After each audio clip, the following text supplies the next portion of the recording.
Alright. Hello everyone, I'm aMayesingstudios. Welcome to the Persona 4 Arena Ultimax series. I'm going to be doing all of the campaigns. I think there's 3 different campaign types. I'm a little confused. There's two campaign sections, and then it looks like there's 3 stories for each section. I don't know how long the series will take, and I don't know how I'm exactly going to be splitting them up. But we're gonna just get into it and see kind of how it is, how the game works, and everything. So we're gonna do chapter 1. Oh, excuse me, chapter 1 of episode P4.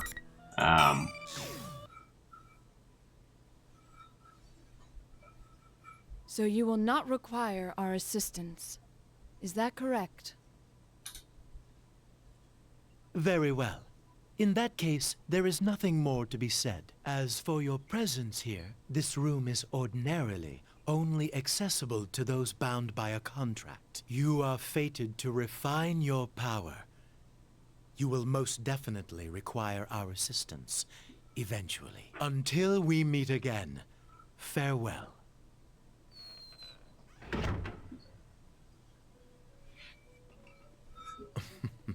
Most intriguing.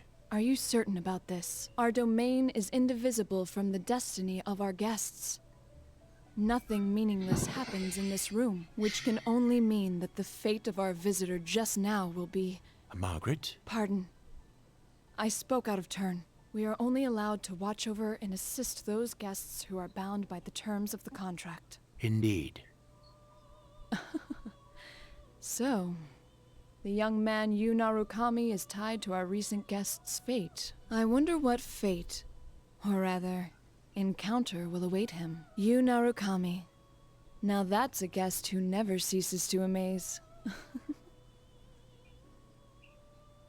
don't exactly know what type of game this is. I don't know if it's like a normal Persona or if it's an actual fighting like Mortal Kombat and stuff. May 5th, the day after we saw labors and the shadow operatives off. We're in the corner of the chaotic, as usual, June's food court. I had a hunch this was gonna happen. Well, your hunch isn't getting us anywhere. It's What the are we same supposed characters. to do? There's not a single open seat. That's just how it goes at Juness during Golden Week. And on Children's Day at that. If it wasn't this busy, we'd be out of business by now. Today's Children's Day? Huh? Whoa! I have a name. That's what you're That's worried what about? I have a voice. Watching the kids run around, I think back to Nanako's face when I told her I'd be going out. She looked like she wanted to say something. I feel bad I didn't ask her about it. But given what we came to talk about, I couldn't take her with me. I wonder if she's watching TV alone now like she usually does. Yo, Senpai! I got us some seats. I do Good not job, know who Kanji. you are. That's pretty impressive, Kanji. Especially for Teddy you. in a human Damn it, form? Ted. Okay. Leave the especially for you part out next time. All right, break it up. No fighting, guys. Let's go, Yukun. Right. Oh, she's alive. Okay. With Yukio spurring us on, we move to the seats Kanju saved. There's a table for 4 with 6 chairs he found somewhere. After waiting for everyone to be seated, Yosuke clears his throat as if to drive away all the noise. So it's a great day out and, Dude, I don't think this is the time for that. well, how else should I start off? Look at the size of this crowd. I'd say I made the right call showing up like this. If I came in my usual costume, the little kids would be swarming my adorable bod. I'd be mobbed. Yes, I've seen how the children tear off your fur from time to time. Oh, God. Are you being nice to me, Oh, John? Jesus. Has our love finally blossomed? Okay. Of course it hasn't. Shot down as always. It's because you never learn. Well, let's get down to business. We didn't get to talk much yesterday, after all. I nodded cheat.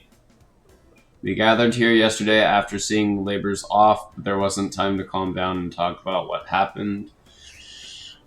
In the end, we agreed to leave the details to tomorrow, which is now today. Don't worry about the crowd. Let's start the investigation team meeting anyway. Yeah, though we are missing 2 people. It's just not the same without our full roster of pretty girls. Oh, not only Rise-chan, but Nao-chan couldn't be here either. Well, it's not like the other day. So, where we just so Teddy's the pervert. Mm-hmm. She seems really busy. She said she had work during the holidays, too. At least we got to talk to her yesterday. Yeah, Nato-kun's job is keeping her busy too.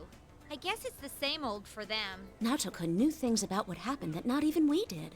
Apparently, she knew about Mitsuru-san and her friends from the start. Mitsuru? Thanks to her, though, we got some good information. Well then, let's get everyone up to speed on what happened using that info. Yosuke's right. So much has happened these past few days that none of us has a good grasp on it all. We need to sort through what we've learned again. What was it that started it all? Midnight Channel again, I guess. I thought I was dreaming for a good chunk of it, so it's not really hitting me. The Midnight Channel, that TV world we helped to restore peace in, it ended up being used by someone else in the Labor's incident. Labor's is the 5th generation anti-shadow suppression weapon, a girl with a mechanical body who was stolen from the Kirijo group, one of Japan's biggest conglomerates. Someone threw her into the TV world. I see. But Labor's faced her other suppressed self there, and by accepting it, she awoke to her persona that mostly wrapped things up. However... So who exactly was it that put Labrys inside the TV? And why? At first, I thought the culprit was jealous of my popularity and tried to break us friends up. Mm-hmm. But that wasn't it. Their goal was to disrupt our hearts by making us fight each other, and then steal our personas after they returned to the shadows. Naruto said as much too. I don't know. Turning them back to shadows and stealing them. That doesn't sound like something just anyone could pull off. Maybe not, but we know for certain that the culprit was using that method. This guy to sounds try like to gather Ichigo power from in Bleach. shadows. Gathering shadows, huh? That's definitely not something any normal person would do. The atmosphere darkens after Yusuke's remark. During the silence, recall the events leading... Oh, I recall leading up to the events yesterday. We had once again entered the TV world to figure out why the Midnight Channel was broadcasting again. Thank you for the follow, Mullen. What we found there was a strange fighting tournament called the P1 Grand Prix. At the heart of it was Labor's. Having gone through severe trials as a weapon, with a heart she gave birth to her shadow, a suppressed version of herself, which twisted her dream of wanting to be a normal schoolgirl. It all resulted in the P1 Grand Prix designed to pit people against their friends. Hello! After we entered the TV, we got wrapped up in battle, just like Libra's shadow planned, and were forced to fight one another. I'm doing well, how are you?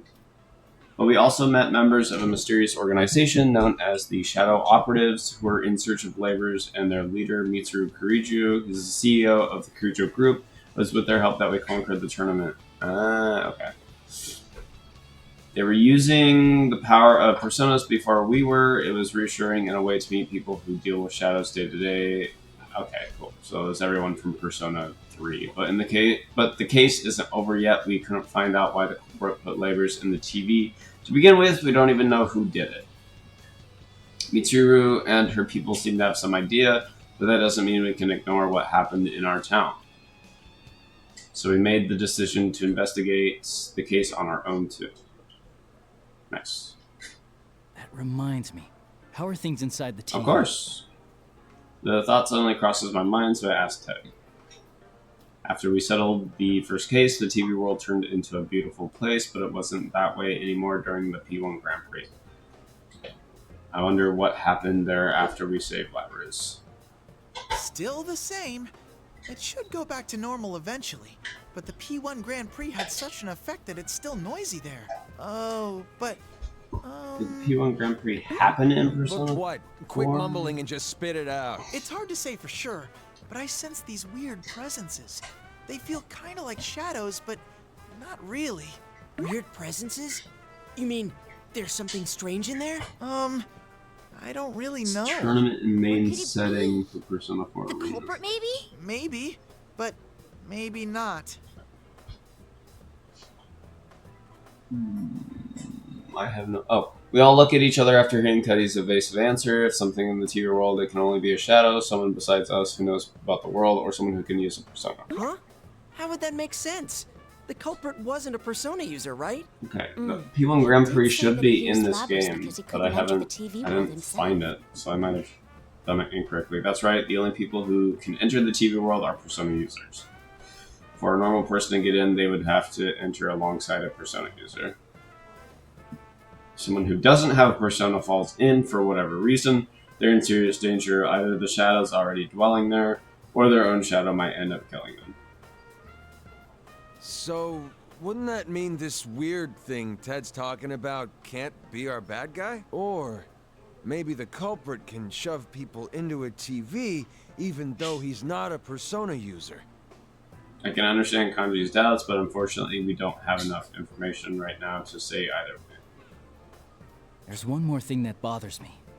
What is it? It's something Naoto said. I tell everyone what Nato left me with yesterday. What did she say yesterday? She said that when Mitsuru's plane was hijacked as a diversion from Labra's kidnapping, the hijackers had no memory of their actions. Nice. They might have been brainwashed or hypnotized, but either way, it couldn't have been done by a normal person.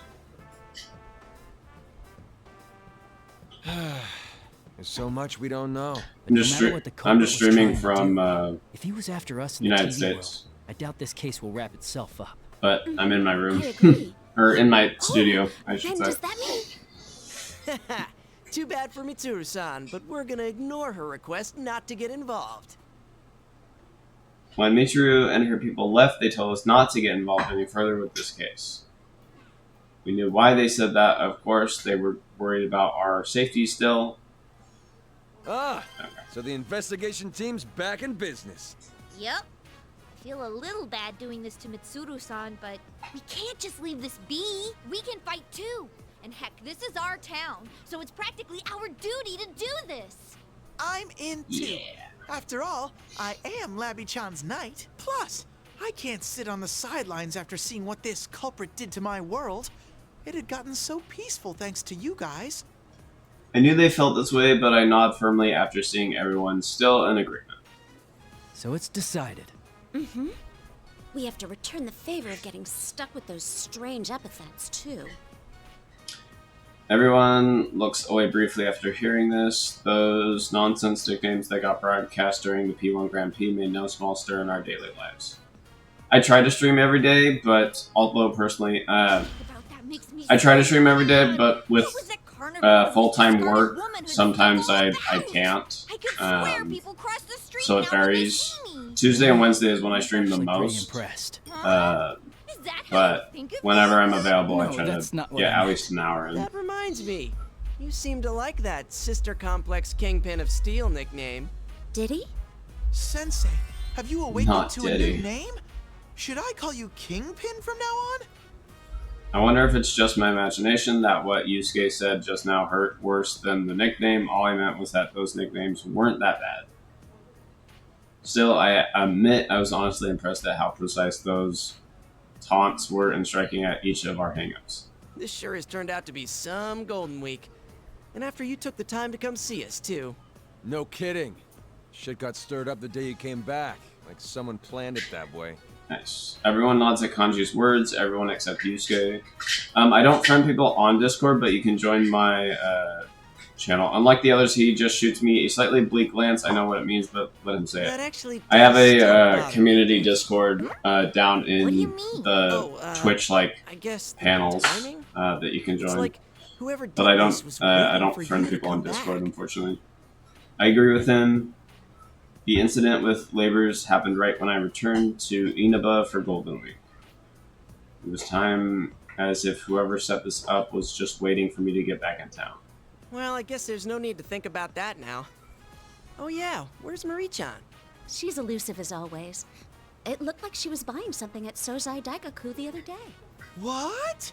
Nobody told Emi-chan that Sensei was visiting? Well, it is Marie-chan we're talking about.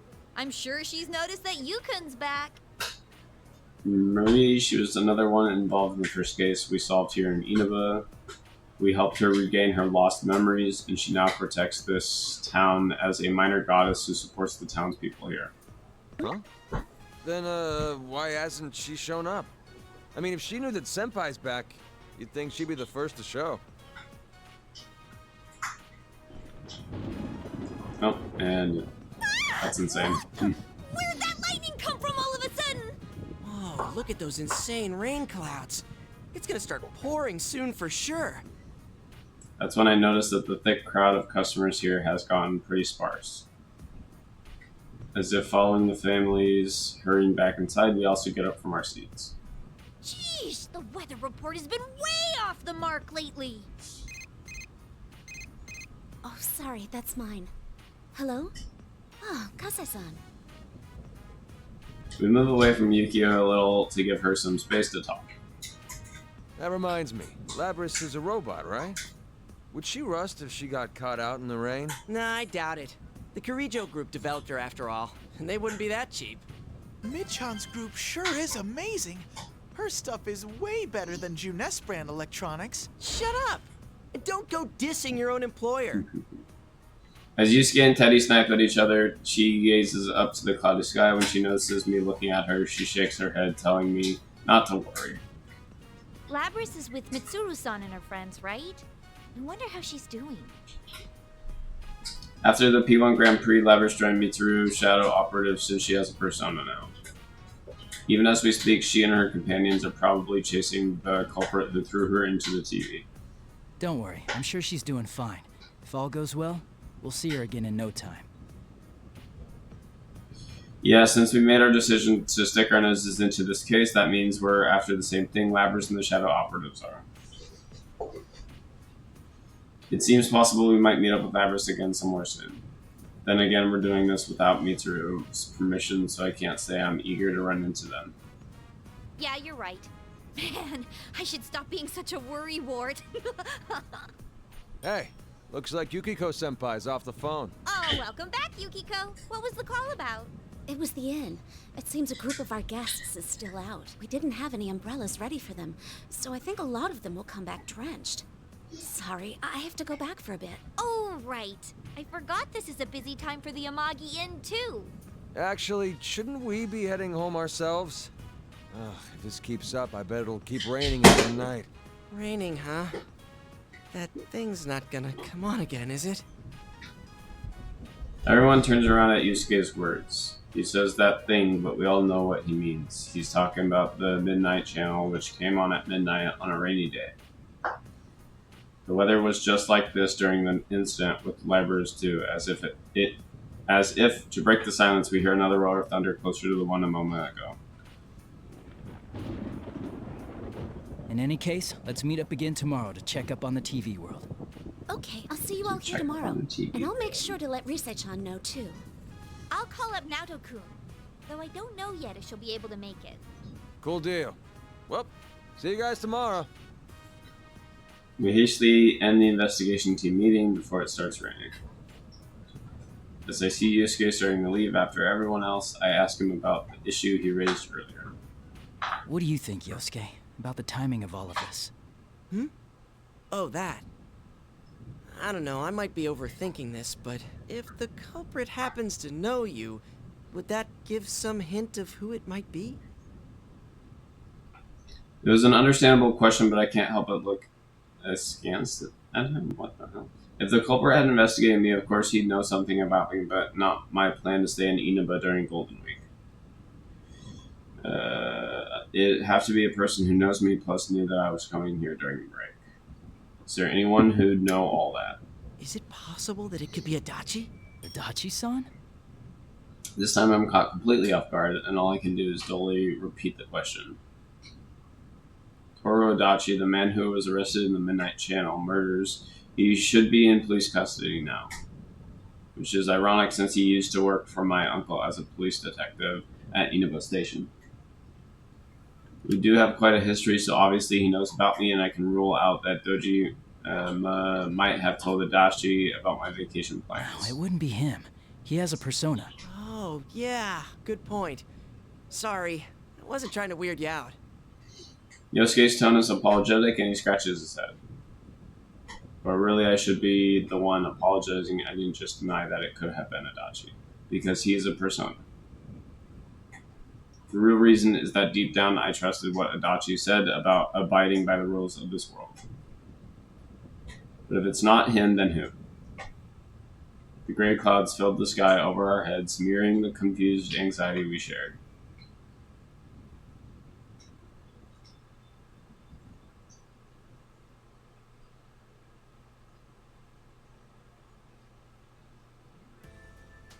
And then Dad came on parent visiting day, so I made sure to raise my hand to answer all the teacher's questions. Nicole, you told that story 3 times already. No, I didn't. Oh. Nanako, who had been talking nonstop throughout the inner school, said Dojima, pointing that out. Whether or not she'll admit it, though, I've definitely heard that story several times. Either parent visiting day made her that happy, or she was looking for any excuse to prolong our conversation. Well, whichever it is, Nanako seems happy, so I don't mind much. Oh, and guess what? I saw a really long car yesterday. A really long car, that rings a bell. She must be talking about that extravagant black limousine that Mitsuru and her shadow operatives drove in on. Oh, you mean the limo that was driving around town? Yeah, I heard about that. A big stretch limo in a sleepy little town like ours. Huh. I'll tell you one thing. They won't be from around here. Dojima shoots me a glance while responding to Nanako's comment. He's a detective through and through. I think he's noticed something's up. Sure enough, after Dojima sends Nanako to the sink with the empty dishes, he gets right down to business. So, what are you up to this time? There's no hiding anything from that piercing gaze. He has to know we came in contact with Mitsuru's people. They were so dignified seeming that I had hoped even their outrageously long limo wouldn't stand out here. But if I find myself actually relieved to be mistaken. The day you were due back, a detective from the Metropolitan Police Department suddenly rang me up to ask about the details of that case. Not only that, but I saw that Shirogane kid at the station several times these past couple of days. Was this all just a coincidence? That's... Can't answer, huh? Well, that's fine. Dojima gives a deep sigh and closes his eyes. That's odd. Normally he'd grill me for more information and yell at me while doing it. Look, I trust you, but this is different. Don't stick your head into the lion's den. You do understand that I'm a detective and pretty much your guardian while you're here, right? His direct, honest gaze asks me to promise that much in return for not probing me further. I say yes, but in my mind I'm apologizing at the same time. We're heading into dangerous waters, but it's the same as the situation when I lived here. We have to be the ones to do this. So long as you understand that. Then do whatever you want. I can't help but smile at seeing Dojima look away and sigh. I'm sure that he has a million questions about everything I've been doing, but he's not asking them. It's because he trusts me. Hey, you're picking on Big Bro again, Dad. Oh, no, not at all. We were just talking. Really, Big Bro? Yeah, there's nothing to worry about. I'll always be on your side, okay? When I answer her with a smile, Nanako looks up at me with a worried expression, but her reply is earnest. Out of the corner of my eye, I can see Dojima looking uncomfortable, and I can't help but laugh again.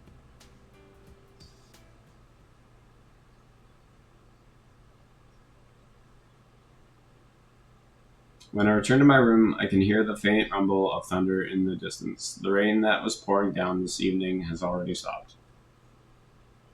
If the pattern holds, the Midnight Channel should stay quiet as long as it's not raining. Realizing that raises some complex feelings in me. I have to go back home tomorrow. As much as I hope nothing happens, I want to resolve this mystery while I'm still here. But wishing to solve the case means wishing for something to happen. Make up your mind, you. I inadvertently glance towards the TV screen reflective surface and catch myself with an odd smile on my face. Just a little longer until midnight. Out of habit, I check the time, and the moment I look back at the TV, the screen suddenly turns on.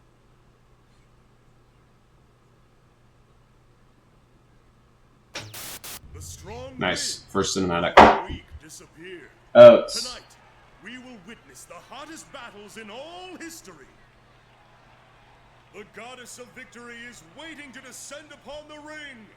P1 fans, are you ready? Teddy. Ready?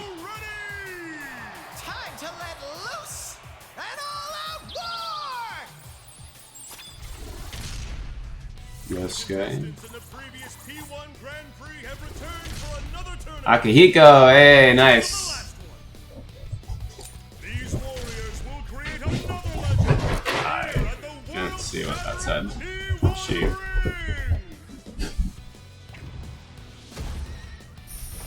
These are battles of honor, battles of will. Mitsuru. Sparks will fly. Some Kanji. fight for pride. Some fight for glory. Will this be decided by pure muscle, Yeah. or will a battle of wits determine the outcome?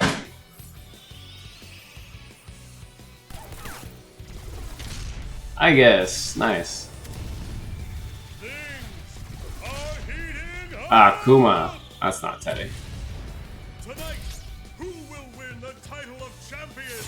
Who will be crowned with the winner's ring? Labras. Whose tale of glory will You. resound for generations? All that remains are the dreams of the warriors. As the Grand Prix plunges into its final chapter, the P1 climax is Barely getting started! Nice.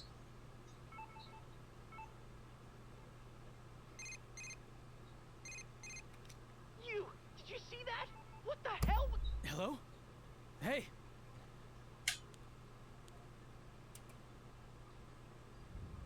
Oh, power outage.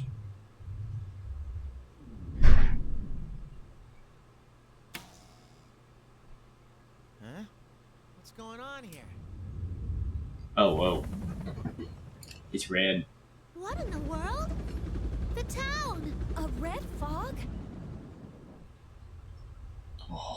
Oh, that's cool. What the? Yoo-hoo! All you P1 crazies out there, sorry about the long wait.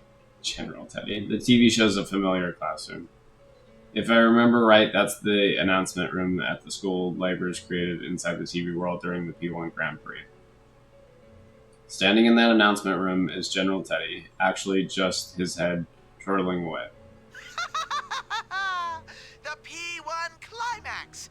It's the end of the world! One-on-one deathmatch that's worthy of the name Climax! And best of all, if you don't win the one-on-one tournament to the finish within the hour, the world will end! No punches pulled this time! I'll make myself clear. Ah, it's the shadow. Okay. This will not be taking place within the TV world. It will, in fact, take place in the reality which you occupy. Enjoy it while you can. Damn. Alrighty then. Time to show off how that special stage is going.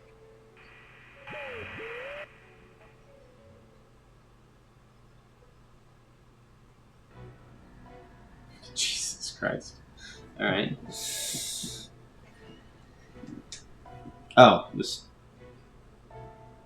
Oh, this is the Grijo group. Or the Shadow Operatives, I should say.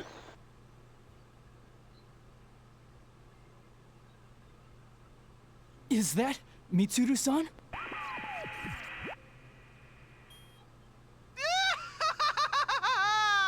What will be the fate of our captured queen and her loyal minions? Then again, if we don't have a champion, everyone's a goner anyway. So she'll be in good company. Best of luck to all of you. The display cuts off abruptly and the TV becomes a silent box. Realizing that a strange red light is filling the once dark room, I dash towards the window. The town outside is covered in eerie red fog. What is that? The streetlights are off and I don't sense anyone's presence. That hazy light illuminating the town, it's the red fog. Seeing the town in such an obviously abnormal state snaps me back to my senses, and I quickly look back into my room. Nanako! Dojima-san! No one answers. I rush down the stairs and check all the rooms, but no matter how hard I look, the two who live here are nowhere to be found. What in the world is going on here? The P1 climax. Are Mitsuru and her people really captives? And worst of all, this isn't the TV world. Is this really still the real world? If so, what's happened to the townspeople? A wave of confusion and fear crashes over me as I sort through the information at hand. My cell phone won't even turn on, like it's suddenly broken. It's happening again. The Junes food court.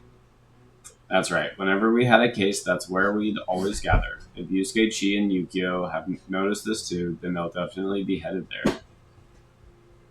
Teddy should be with Yusuke, so there's no need to worry about him. Kanchi, though, he might head straight into the TV. I chuckled to myself at the thought, a rare moment of humor in this looming crisis. I know where I need to be, so I quickly prepare myself. Whenever we needed to fight, I was always clad in my Yazuga. Okay. To think I'd be wearing it again so soon. It's with a sense of trepidation that I opened the front door.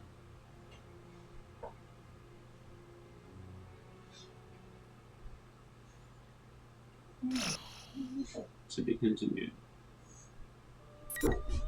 Okay, so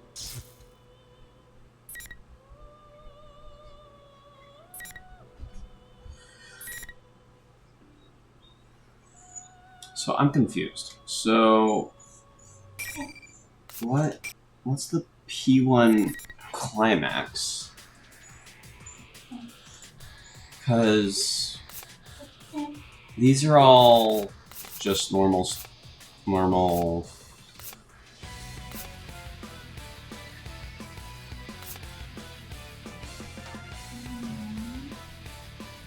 Huh. I have no idea. I don't know where the P1 class or where the P1 Grand Prix took place. Okay. Well, that's all the time that I have for today. We will continue this story. I want to thank you all so much for watching this episode, and I will see you guys in the next one.